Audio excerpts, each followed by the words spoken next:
അതൊരു പട്ടാളക്കാരന്റെ കഥ. വല്ലപ്പോഴാണ് അയാൾ നാട്ടിൽ വരുന്നത്. ഒരിക്കൽ അങ്ങനെ വന്നപ്പോൾ അയാളുടെ കല്യാണം കഴിഞ്ഞു. ഭാര്യ ഗർഭിണിയായിരിക്കുന്ന സമയത്ത് തിരിച്ചുപോയി.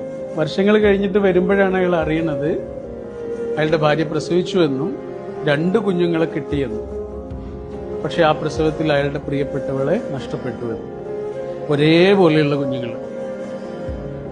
അപ്പോ ആ കുഞ്ഞുങ്ങളുടെ കൂടെ കുറച്ച് കാലം അദ്ദേഹം താമസിച്ചു. പിന്നെ തിരിച്ചു പോകുമ്പോൾ അദ്ദേഹത്തിന്റെ അമ്മ അദ്ദേഹത്തോട് പറഞ്ഞു, കുഞ്ഞുങ്ങളെ നീ കൊണ്ടുപോകണം. അങ്ങനെ അയാൾ കുട്ടികളെയും കൊണ്ടാണ് പോകുന്നത് അയാളുടെ ജോലി സ്ഥലത്തേക്ക്, ട്രെയിനിൽ. ആ ട്രെയിനിൽ വെച്ച് കുട്ടികൾക്ക് 2 പേർക്കും പനി പിടിച്ച് ഒരു കുട്ടി മരിച്ചു. അപ്പൊ അന്നൊരു നിയമമുണ്ട്, ഒരു രാജ്യത്തിൽ നിന്ന് മറ്റൊരു രാജ്യത്തേക്ക് ഡെഡ് ബോഡി കൊണ്ടുപോകാൻ പറ്റും.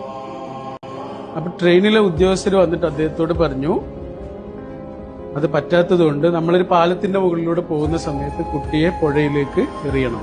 ആ അച്ഛൻ കുട്ടിയുടെ ഡെഡ് ബോഡി പുഴയിലേക്ക് വലിച്ചു. പിന്നെ അദ്ദേഹം മറ്റേ കുട്ടിയുടെ അടുത്ത് ഇങ്ങനെ വന്നിരിക്കുക. ആ കുട്ടിയെ ഇങ്ങനെ തലോടി. നഷ്ടപ്പെട്ട കുഞ്ഞിനോട് പോലുള്ള സ്നേഹവും വാത്സല്യവും ഒക്കെ ഈ കുട്ടിയോടുണ്ട്. ഞാൻ ആ കുട്ടിയെ ഇങ്ങനെ എടുത്തിട്ട് തോളിലിട്ടപ്പോൾ ആ കുട്ടി ഇങ്ങനെ കുഴഞ്ഞുപോയി.